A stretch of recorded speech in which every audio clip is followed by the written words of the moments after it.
I wish Rakim could introduce you, but I'm gonna have you introduce yourself real quick. Okay. Hi, I'm Zilo. I'm a human being from the UK. And I'm always like super awkward when it I comes to know introducing myself because I'm just like, oh, hey, I'm Zilo, for everybody that didn't know. And for anybody that does know, hey, good to see you again. she's an artist and music person and a cat loving introvert. And Yes. what how do you identify, like, what are your pronouns and sexual orientation, if you will, you know? My pronouns are she, her. I'm not really fast, like just go with whatever. Yeah. But if I'm referring to myself, I would say she or her. That's cool with me.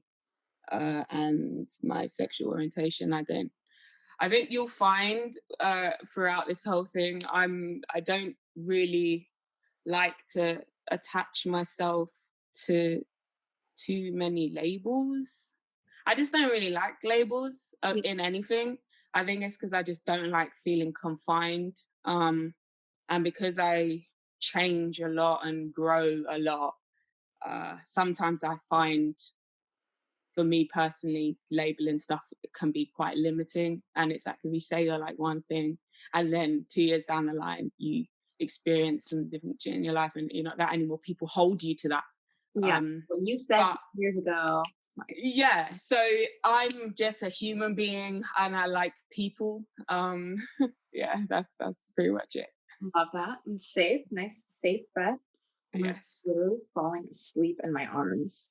Like straight up sleepy boy. Um, yeah, I remember I came across you because I think I was just like clicking around through Spotify or something at the time, and I came across one of your songs and I was like, oh, this is cute. And then I like did a lurk and I was like, cute. I want to be your um Love that. I don't think I've ever asked you actually how you even found me. I think I just remember one day just seeing like you put me in a playlist or mentioned me or something like that, and I was like, oh, who's this? I was like, oh, she seems cool. She likes cats. Yeah, we're in for a winner. Let's yeah, no, I was do like, that. she's cool, her music's sick, Mhm. and here we are now.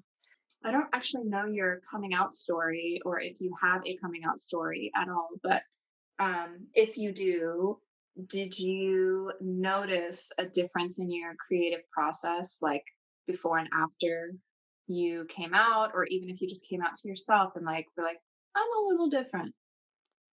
Did that Um, for you? I mean, I didn't start writing songs. I wrote songs when I was like 20. I think that's when I wrote my first song. And by that time, I'd already been with and I guess had like dated women. So Mm, I've never at any point written a song that's like not about my experiences with women. mm, So I don't necessarily feel like there has been uh I guess a difference in my process other than I think when I first started writing songs, um I I don't remember ever being gender specific in my lyrics. I don't think I used any like pronouns in terms of like to give away who I was like referring to. mm. Um Was that on but purpose? yeah, but I think that was more so because I'm quite a private person, Mm, and I think especially when I was younger, more so than now, because there's a lot of stuff I'm working. I cared a lot about what people thought about me, and I didn't want people to know my business. Like at the time, I just thought, oh, I'm just private. I don't want anyone to know my business, like stuff like that. But I think as I've gotten a bit older, I've realised that a lot of wanting to be so private borderline like secretive about stuff was more so because I cared about other people's opinions. So it could have been that. mm. Um, but also, I, in, some respects as well, I just kind of like the mystery of not saying like it was about this or it was about that. I think it was just quite mysterious as a whole. I didn't feel like I needed to. Yeah. Um, but as I started just becoming more open and honest in the ways that I express myself. Naturally, if I wrote a song and it was about a girl, which they were mainly, is that they were all actually, is that if I felt like the word girl sounded good in the song, I wouldn't stop myself from saying it, because Mhm. girl, her, she, like, it sounds cool in songs, like it rhymes with a lot of stuff anyway. So it's just like, Why not? why not? Why am I not saying it? Yeah. So I guess so, maybe. But I don't really feel like at any point I've like come out. I just sort of, Existed. yeah, that's actually quite a difficult question to answer. I don't know. Um, Maybe. But I think it's more so centered around I just was more honest in general with my lyrics. I was just quite say it how it is, as opposed to skirting around the point in like riddles and parables, you Yeah. know. And Um games and in stuff. all, yeah, in all aspects of what I was singing about, I was just like, do you know what? Who cares? Like, let me just be upfront and honest about what I'm talking about in general. Yeah. Do you Yeah. when you were growing up, if you heard more songs that had, like, same-sex love pronoun type representation, do you think that would have maybe made you feel a bit more comfortable, like, sooner, or understand yourself a bit better as you were growing up or through your life process and evolution? Mm, maybe, but also I wouldn't change the experience I had. I think as well, because I don't like to, I try not to center my identity around like, um, you know, stuff.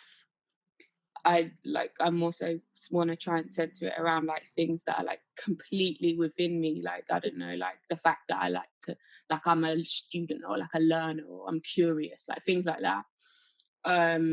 That regardless of whether or not there were like maybe more, you know, songs by women about women or songs by men about men. Um, it could have. Mm, It could have changed my it could have made me feel more comfortable, but I think the issue wasn't about me being comfortable with my sexuality. It was more so just about me caring what people think, period, about anything. It definitely could have changed my experience, but I don't know if it would have like drastically changed it. yeah. Mm. Yeah. Did you and I forget, like, you said you started making music around when you were what, you said 20? Writing my own songs, yeah.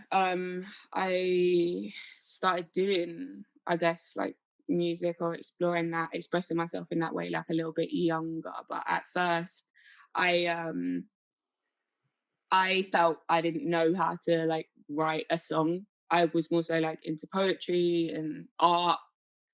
I was in like a choir, like a gospel choir. Oh, really?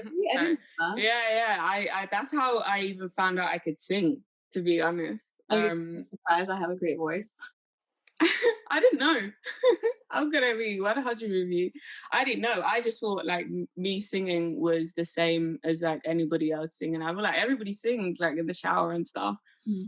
Um, but yeah, at school, this one teacher just basically gathered up everybody brown and black and just put us in a gospel choir. And was like, you're brown, you're black. Yep, we need you for a gospel choir. So I was just like, oh, okay. A couple of my friends were there and we had to like everybody sing one by one. And I did, and everyone was like, what? I remember my best friend, he was like to me, you can sing all this time. I was like, oh, can I? Oh, okay. Yeah, maybe. I didn't know. So from there, sang for a few years in the choir, and then yeah, I guess like met a producer when I was like 19, Mhm, and would like record stuff at his studio, but I was just recording stuff that he'd already written. mhm.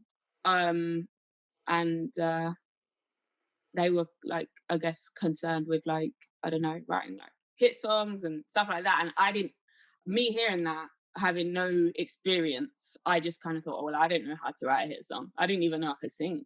Yeah. So I just like didn't until, yeah, I guess I was 20 and just would listen to some instrumentals on SoundCloud, like when SoundCloud started becoming like a real thing, Yeah.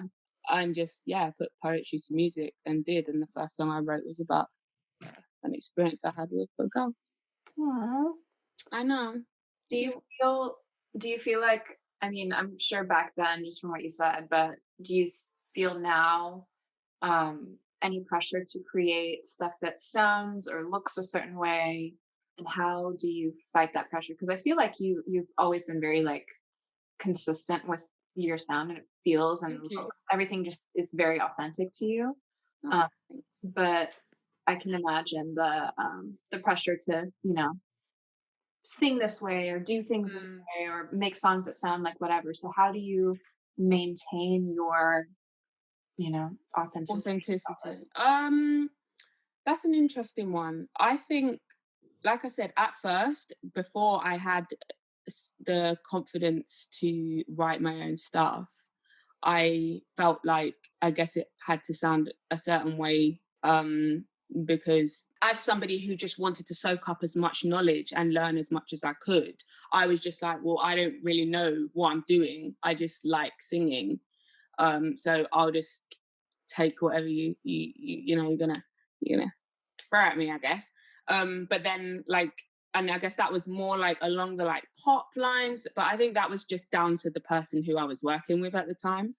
Um, but then once I stepped out of that and just started tapping into stuff that I just that just resonated more with me, like I guess I was started up writing on like hip hop beats and stuff on SoundCloud. And yeah, that kind of stuff. I think because it just left space for me to, I guess, put poetry to music. So that's why I leant more towards the kind of hip hop style beats, like this or Jay Dilla beats and stuff like that, because it was just like a beat like on loop, like repetitive, like 8 bars or something. Yeah. And I feel like doing that style, just being brown, even if I didn't do R&B as like someone brown, it would probably just be assumed. Like Yeah. the amount of it's like, The oh, positive R&B artist, urban you're part. you're an R&B artist, or you're like a rapper, or you hip hop. Yeah. So not so much in terms of how my music has to look. I feel like I don't really feel like my music has to look a certain way. I more so have noticed it in the sense that being a woman making music, um, I've definitely had where just people who I've worked with heard wanted me to look a certain way, which is just I think what Mm, some people tend to want women to look like. You have to look a certain way. Like there's been times before I was told like, oh, you need to make sure you still. I know you like this, or I know you're this way inclined, or whatever, but make sure you still appeal to men, or like make sure you still don't exclude that. And I'm like, bro, I'm out here just trying to tell my story. I think it's not really all about that, but yeah, I've more so experienced it in how I look. So I think, like wanting you to be like super sexy femme. yeah, yeah. In It's so terms of awkward. just how I would present myself, Yeah. because I'm like, what? I'm still pretty pretty feminine. Like I feel like I embody both Yeah. kind of energies. Like that's just this is me. I don't care too tough. It's just yeah, that I think was more so a thing. So navigating that being expected of women in general, not just me. I notice it. I think it's just a thing. Even women who probably are more like feminine presenting or whatever, all that stuff. I just think, yeah, it's just like some people could make you feel like that's how you gotta be. So now I don't care about all that. But before, when I was still finding myself, not just as an artist, but more so as a person, I definitely peeped that and thought, this is strange. That doesn't feel natural to me though. I want to kind of do my own thing. So um I can't do anything that doesn't feel real to me, that doesn't feel genuine. Because people will see, like if I was being somebody that was not me, People can it tell. would you tell that I'm not comfortable doing that. It was harder when I was still sort of finding myself or understanding what like I feel like my purpose is or who I am and things like that. I think those kind of opinions or views or judgments of like how I should be as an artist or whoever I should be as an artist were things I considered a bit more before. I knew I had learned more so how to drown out that noise and realize that it really does not matter. Like it doesn't matter. You just, if you keep doing you, then you'll find your tribe. So that's why I keep doing me. Like, let me just figure out who I am and just do the fuck out of that. And Yeah. whoever will gravitate towards that will, and whoever won't. And either way, I don't. It's cool because what I'm doing it for is me. It's part of my own like kind of Yeah. spiritual journey, I guess. No, it's so important because I feel like especially the more success people have or the more eyes they have on them, the more people they connect with, there's this like more pressure to be a certain way. And I notice it too, where a lot of people who even, they're like super established and like super Hmm. popular, crazy fan levels, whatever. Um, those artists evolve because everyone does and should. And seeing the kind of pushback from their fans or their Hmm. followers or whatever when they make a shift that is like, I'm at this new point in my life. I'm leaning towards a different sound or like whatever different style now. And so many people don't want you to change. Yeah, And it's like you have to really be so grounded and settled in yourself to be like, nah, I'm not doing it for you. And like, yeah. if you fuck with me, you gotta fuck with me through all these phases. If not, like, I'm not gonna just keep repeating the same Just thing saying. forever. Mm-hmm. No, I definitely agree with that, and I think when you do put yourself out there, um, of course, like this industry in general is one where you're open to a lot of opinions and like critique or praise or whatever. Um, so I definitely see how it's like easy to get sucked into that or to care because, to a certain degree, like that plays a part in your how, I don't know, I guess how many people connect with you, how big you are, or what kind of artist you are, whether you're like an artist that's in the charts or you're this or that. But I think like fundamentally, you gotta just think about what you're in it for. And I think for me, what I had to sit down and figure out is like why am I doing this? Am I doing this because I want to be this type of artist or this type of artist or this type of artist? And I think why I'm so comfortable to just do what I want to do and just make the music I like to make, regardless of whether or not I think it's going to be like here or there or whatever. It's just because I do music because I like it. It's fun. Yeah. Like it's fun for me. Um, it's dope that I can make like money out of it, but I know that I couldn't personally have it as the sole source of my income because It changes everything. of why I do it. I do it for me, for my self expression, because I want to listen to the music that I make and for fun.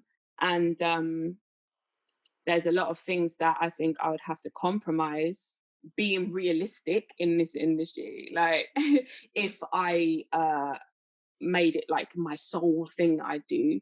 Because I could sit here and moan about, oh yeah, but these type of people or people who look like this get here, or people who look like this, or people who act like this get there, and it's like that's just the reality of some things, though. And I'm cool. I'm cool because I want to just do what I want to do. I just want to make music because I enjoy it and make art because I like it and I'll share it, but more so because it's still about me.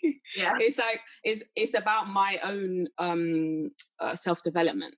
Right. You're not. I'll put it out into the world because I had issues with caring about what people think and letting go of art because I had like wanted to be perfect or wanted this. And so even me sharing it, I had to kind of go inwards and think, oh, what am I doing this for? And everything I do is for my own like self-development and how I can just get better and be a better person. Yeah. um then I guess the dope thing about it is that people do gravitate towards it as well and can also share that experience with me, if that makes sense. How do you deal with like just the self-doubt that comes with being an artist, like getting over that judge or the fear of judgment of other people? Like how did you push past that to be able to share things and be a bit more open with your art, which is like very personal? Um, face it, acknowledge what the things are that I'm doubtful about or that I'm insecure about or that, yeah, that I feel some type of way about. Face it, like really sit and look in the mirror and face it. Um, and then aggressively force it away. And by that, I mean, there's certain things and certain, like, yeah, certain things I've been insecure about, or certain aspects of myself that I've, thought, I don't particularly like that. I want to work on that. Like, that doesn't align with the kind of person I'm trying to be. Mhm. And certain things that I was insecure about have made me mad. Like, what the heck? I don't want that. I don't want to be that person. I don't like that. So I got mad and used that as fuel to just do something better about it rather than like sitting and dwelling. Because I think like in figuring out what you're insecure about, sometimes those thoughts can be like super consuming and overwhelming. So I can definitely see how easy it is to just let that consume you and stay there and not do nothing about it. But I'm big on action and doing, and I'm naturally just I like to problem solve. I don't like feeling something and not doing anything about it. So anytime I, you know, really sit and acknowledge something about myself that's reoccurring that I'm like, I'm not comfortable with this. I feel insecure about this. I like have the humility to admit it's there and then work my ass off to get rid of it. Mhm. So yeah, that accountability, humility, action, not dwelling, and also not being too hard on myself, but being hard enough on myself that it like I'm almost like a self coach. Like, come on, Yeah. get rid of this. Come on, man. Do you Get. do you have any little like default actions you go to when you feel like you need to overcome something or work on something? Do you have like, are you like, I'm going to journal about it and do this and that? Or like, do you have different action points and plans for overcoming certain issues or insecurities or characteristics you don't really like? Um, my approach to these things have changed. I've tried many things, I guess, because you get recommended all sorts of stuff. Everybody's looking for self care tips because people want to work on doing better. I've tried all sorts of stuff, the journaling, the writing stuff down, the this, the that, and I found that a lot of those things for me personally is just that's right in it. It just doesn't do it. And I need to action. Mhm. And for me, me thinking about it in my head is like me writing it down. Um, but I found that practicing different forms of just self discipline in general, things that I found like hard to do. Like, for example, one of the things that I addressed in trying to become more self disciplined was changing my diet, making sure I'm eating stuff that's extremely nutritious, not overeating, eating within my specific like calorie allowance and this and that, and removing certain things that I feel like I would use as a crutch. Mhm. Um, Is that and the crazy abs that you posted the other day? All the comments and they were like, "Whoa, abs." exercise is another one that's really helped me, and I think it's because I hated exercising. I did not enjoy it. I couldn't commit. I couldn't do it consistently. I thought, why do I keep talking myself out of it? So this year, I just decided, no, I wanna do it. I'm gonna do it. And I think the thing with exercise that's really, really good for self discipline and really, really good for working on getting stronger and just yeah, being more disciplined, especially when you keep it up, keep it up consistently, is that I found that if I apply the same approach to exercising, which is like, okay, cool, you're not going to see results straight away. You're going to like, you might do some press ups or push ups or sit ups or whatever and expect to see abs straight away. There's going to be like a long period of time where you're doing little bits and not seeing any results. But six to 8 months down the line, 2 years down the line, you're going to see a dramatic change. And using that as like an analogy of how to approach things on yourself you want to work on, it's like there's no quick fix that's going to make you change overnight. It's going to be a little thing that you're going to have to consistently do every day, every week, and you're going to feel like you're not seeing any results for a while until you've been doing it long enough that, oh, actually now I'm stronger, now I can physically see a difference. Yeah. So I found exercising has dramatically changed my ability to overcome many other things in my life. Approaching them with a clear head as well, like sober is another one for me. um there's so many things, but I think anything that you find really difficult and you don't do that and commit to that. Because if you can do that, you can do other hard stuff, because I think we tend to run from stuff that's difficult and painful. Yeah. But working on insecurities and self-doubt and issues that you've got with yourself is really hard. It's really, really, really hard work. Before, I didn't realize I was doing it, but I would do anything to not really, really go deep in and work on stuff. Find other things to do, find other. Yeah, you tell yourself you're working on yourself. You do. I convince myself, like, yeah, I know myself. I'm working on myself. And no, then it hits you, like when you're, because I spend a lot of time by myself. Yeah. But yeah, just facing it and doing something about it and making good lifestyle changes, but just little bits here and there. I Yeah. think if you pull from little bits, have patience, because you got to have a hell of a lot of that. But you got to want to do it and you got to be ready. That stuff is so helpful because, everybody has things about themselves that they want to change or improve on or grow, and it's just really hard. And I think with any new skill, and I would consider like self-care and self-discipline a skill. Yeah. It's really hard to commit to something when you're not seeing the results immediately, especially Of now. course. We're such a Mhm. instant gratification type of Mhm. generation. So Mhm. I think it's really helpful for people to remember and understand, like, you got to keep doing the little bits and, not be focused on the immediate result. Yeah, of course. And that's the key. It's like you gotta really want to make that change, and you gotta be ready to do it, and you gotta be ready to face like the good, bad, and the ugly, because the initial stage is really ugly. Like it's really hard. It's like there's a lot of hard work. And I don't even mean just physically. It's like, you know, to Mental. to re- y- y- y- to really make that change and commit to it, you gotta be prepared to face quite how bad it's gonna get. But once you have that, it's just like, okay, cool, I've got all this info now. Like, what can I do? This is just me and my nerdy brain. I'm like, okay, cool, okay, I've got this now.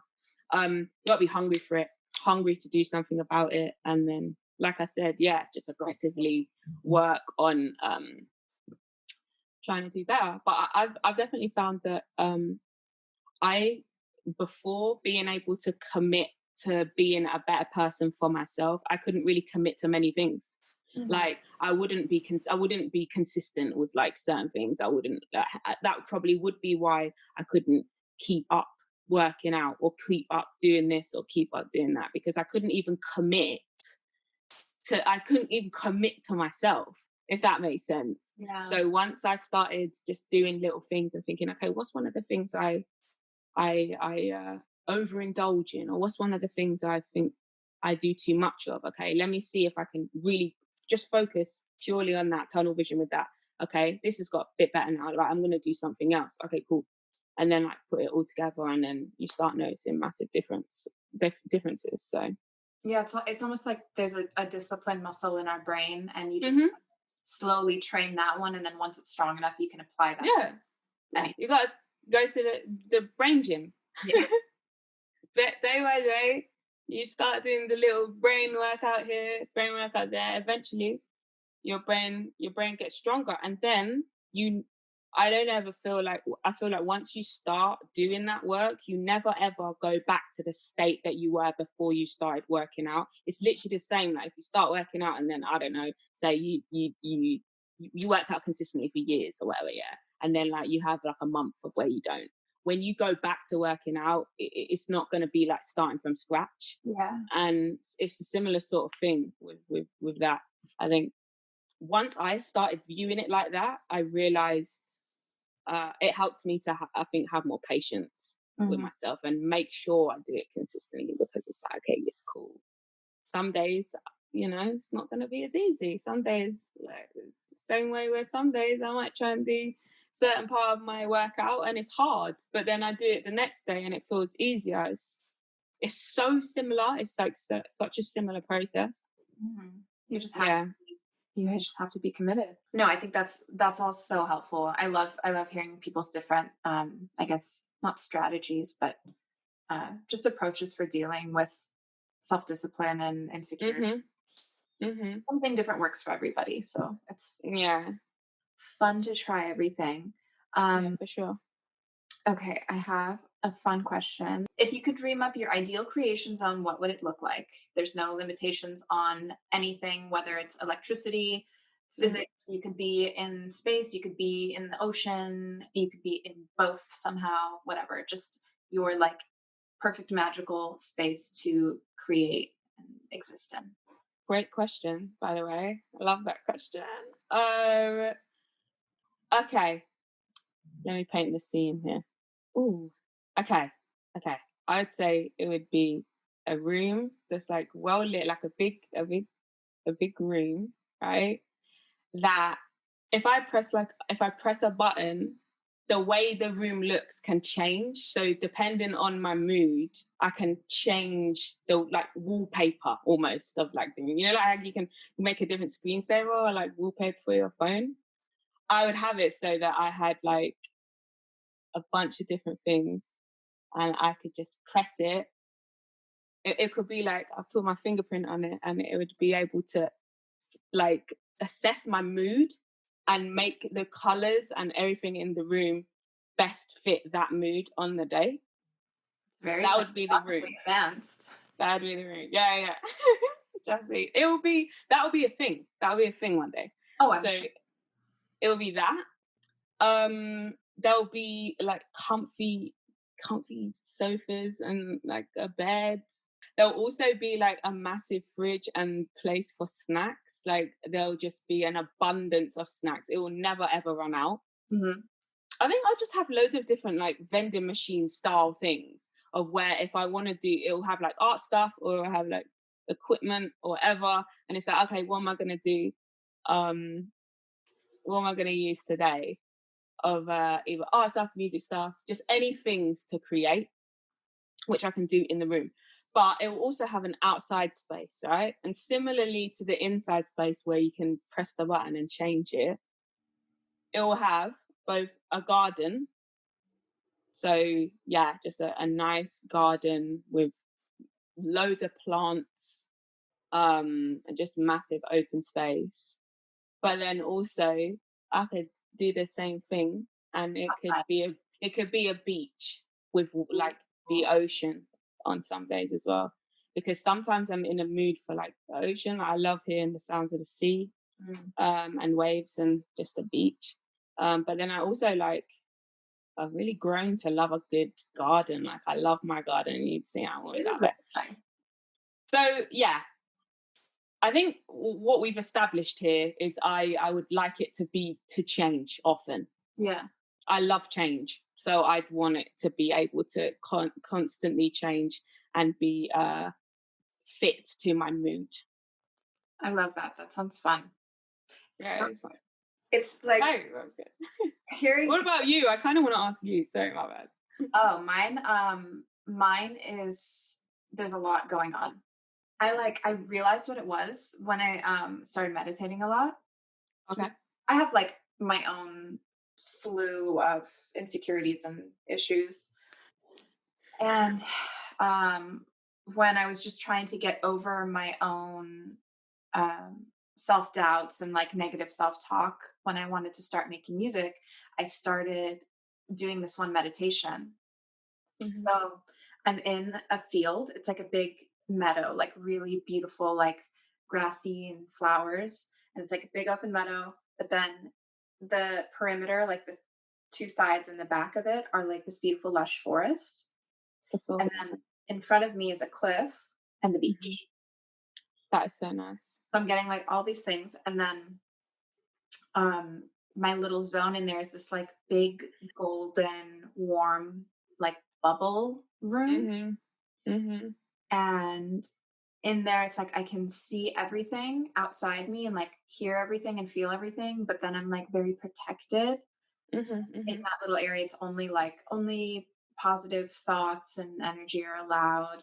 And then I have like every instrument, and I've got cats, Yeah. and I've got, snacks and all the good shit. Thanks. So it's like very like comfortable, calm nature vibe. I like that. I feel like, can your place be next to mine so that we can just go and visit? Because part of me now thinking your place kind of sounds pretty cool. I'm gonna go there.